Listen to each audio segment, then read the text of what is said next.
yeah, you're competing for our roster, but there's 31 other teams that they're looking as well. So always make the most of your opportunities when you get a chance. You heard it from Doug Peterson. This is going to be a big week for a lot of those guys fighting for roster spots. Welcome here into Teal The Show. Jamal St's here alongside Frangie. Frank, this is we're getting close to the part of the year that Doug Peterson hates, which is cuts, but that means that every one of these reps in this last preseason game and the preseason game that happened just this week ago, valuable for all these guys that are fighting for spots. No question, particularly this most recent one, because that was mostly backups, and that was mostly guys who were fighting for position. So most recent game that really reared its head. Now, coming up against Atlanta, I think the second half is the final chance for those guys. I think the first half will be starters for the most part, but I think the second half will be guys trying to make that roster. And I told you this before, they're going to cut some good players. You've got a good team when you're cutting good players, and I think they're going to cut some good players that do. All right, we'll talk a little bit about some of those guys that are really fighting for those final couple of roster spots a little bit later on. But let's kind of rehash Saturday night's game before we get too far. Not too many starters played on Saturday night, Frank, but one of the few that did was Antone Harrison. He had missed some time, didn't play in the first preseason game, so this was his first kind of live game reps for so far through camp. He said he feels good. He says that going into year 2, he feels so much better than he did this time a year ago. It's a whole 360. I mean, not a whole flip. I'm going to say 180. Just confidence, just knowing what I'm coming into, knowing what I got to do, knowing what I did last year, trying to improve it. So I say it's a huge difference. It was a big night for Antone, too. I'm sure you saw the play where he was kind of bowling through guys out there trying to clear some space for Tank Bigsby. Antone looked like he was very happy to get back out there, and he played like he's going to be a guy that the Jaguars can definitely depend on. Might be the best offensive lineman on the team. He's a really good player. Your tackles tend to be the most athletic because they got to get out and they got to block those edge guys. He's a really good player. I think he's a left tackle in the future, maybe here. I think he's going to be a left tackle. If Cam Robinson's not part of the future, I think he will be. I think he's a really good player. But he needed to play now. He's a guy that had not played early on, had not worked as much, so he wasn't going to play very much in that game. But Anton's a very good player. It's good to see him out. And you're right. Well, he knocked those two guys around in that one play. He surely did. I'm sure Trevor Lawrence was on the sideline like, yeah, just save those for the regular season. We need all the pancakes you can get come week 1. Another guy that's going to be big for the Jaguars this year that did play on Saturday night, Cam Little. So far, Cam Little has been lights out as the kicker for the Jaguars. And Saturday night, he was actually celebrating his birthday. Maybe not the 21st birthday celebration he envisioned, but he did say it was one that he was happy with. Probably not, but, you know, I'm happy. I made my field goals. We got a dub tonight. I got to see my boys make plays, and that was enough for me. So I'm happy with my birthday today. Usually it comes during fall, like in college, it was during fall camp, and we'd always have a scrimmage like today or tomorrow. We'd have meetings early in the morning, so I've always been kind of used to, not being able to celebrate it. So I'm not too mad about it, though. I think Cam Little's been everything that the Jaguars hoped he would be at this point. I mean, the only kick he's missed so far in games is like a 62-yarder, and it wasn't because it was short. He just hooked it just a little bit. He barely missed. Have you ever watch him in warm-ups? You watch this guy? Yeah. In warm-ups, he has got a cannon leg. Damn. We sit there in the booth and wonder how many of these 65, 66-yarders is he going to make?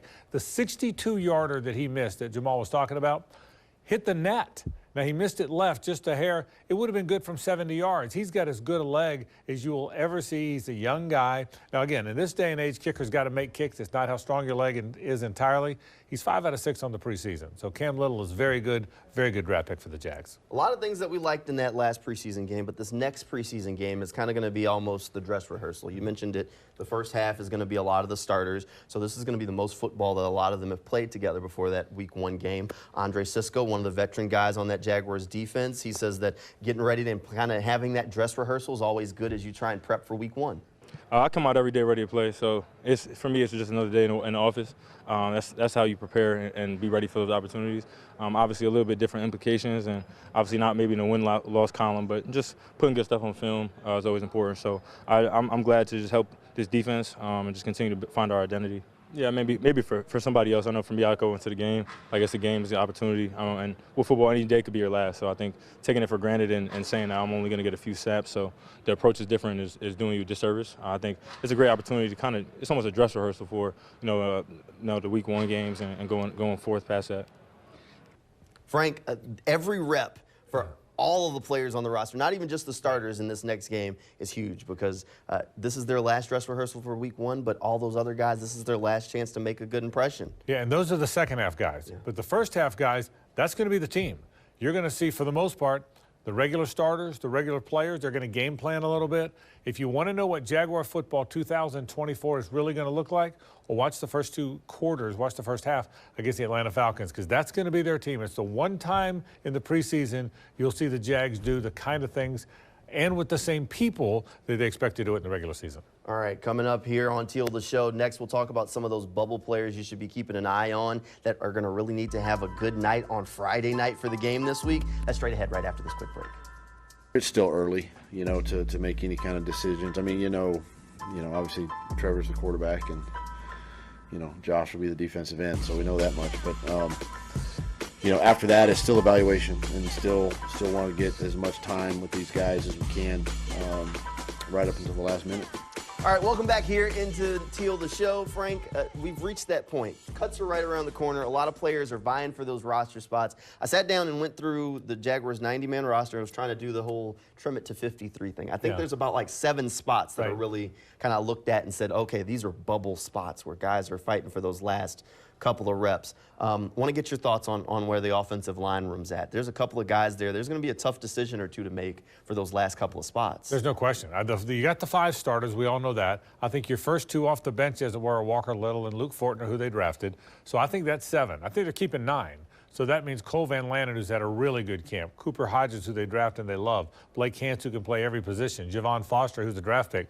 That's 4 guys. I think they're only keeping 2. Those 2 tough cuts. I'm not sure which way they go, but I think one of the toughest cuts on the team is that offensive group, or that offensive line group, because they've been very good. You know, the other spot is just the other side of the ball, right in the trenches still. The Jaguars are deep in the trenches in both spots, but that defensive line group, as you try and figure out those next edges, they drafted 2 defensive tackles, and they already had guys that are around that they like. There's some tough decisions to be made there. There are. It's a little different. I think they probably have a little clearer idea on the defensive front. If you figure both draft picks from this year are going to be on the team, I think it's a little easier than the offensive line. But you're right. There's a bunch of guys. Does Mason Cole become a practice squad player even though you drafted him? Jordan Jefferson hasn't done much, to your point, one of the draft picks, but I think he's going to be on the team.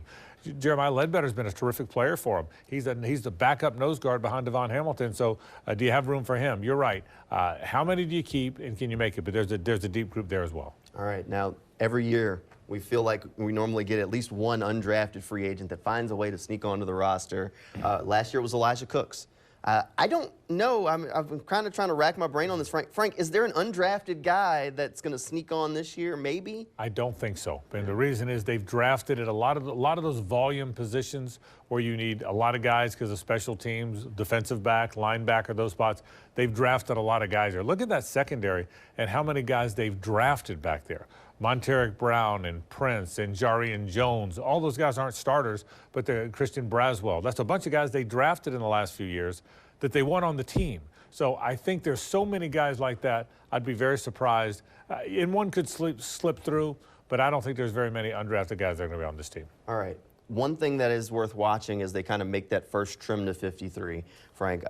With some of these guys that are hurt, like Andrew Winger, they're going to be on that initial 53 before they shift them to injured reserve. There's going to be a couple of guys that are going to be on this roster that'll be in the first wave of cuts, even though they got to get brought back. That's just kind of a layer to this dance. Yeah, safety's an interesting spot because I think Dewey was going to start. I think Dewey had won the starting job. Antonio Johnson will now start. I think it was going to be Dewey and Cisco. I'm pretty sure it was. Now it'll be Antonio Johnson and Cisco. At least that's what I think. I think Dewey, if he wasn't going to start, he certainly was going to be in that rotation. They brought in Sean Gibson. Maybe it's an insurance policy. Now, he can't play because he's suspended for the first 6 weeks. But there are guys that'll join the fray later on, and those are 2 critical ones. Safety is a very interesting point for this position. One other thing, Savage might be a nickel, but he's the guy that can play safety. So they've got a little bit of help there. All right, Frank. So we're counting down to this game. The game's on Friday night, so we don't get another one of these before the game wraps up. So I got to do it on a Monday night edition. Normally I ask you if win or lose during the regular season, but the player that you want to see stand out the most on Friday night, it could be a starter in that first half group or a player that's on the bubble in the second half group. Who would it be? The guy that I think is going to play a lot, he's a starter, not a bubble guy. I want to see what Gabe Davis has. We've seen a little bit of Brian Thomas Jr. Gabe has been eased into it because he came to camp with a little bit of an injury, but he's new to these guys. He's new to the offense. He's new to Trevor. I want to see what Gabe Davis has. I'll be watching number 0 as close as anybody. I'll give you a second one. How about a bubble guy, too? A bubble guy to make the roster? A bubble guy that you want to keep an eye on Saturday or Friday. Yeah, it'll be interesting to see if you're talking about bubble guys. There's guys in terms of make the roster. I'm real intrigued with that offensive line group. Yeah. They love Cooper Hodges. He's hard to watch an offensive lineman, but they love Cooper Hodges. He may be the most physically strong, imposing guy in the offensive front, yet he's not going to start.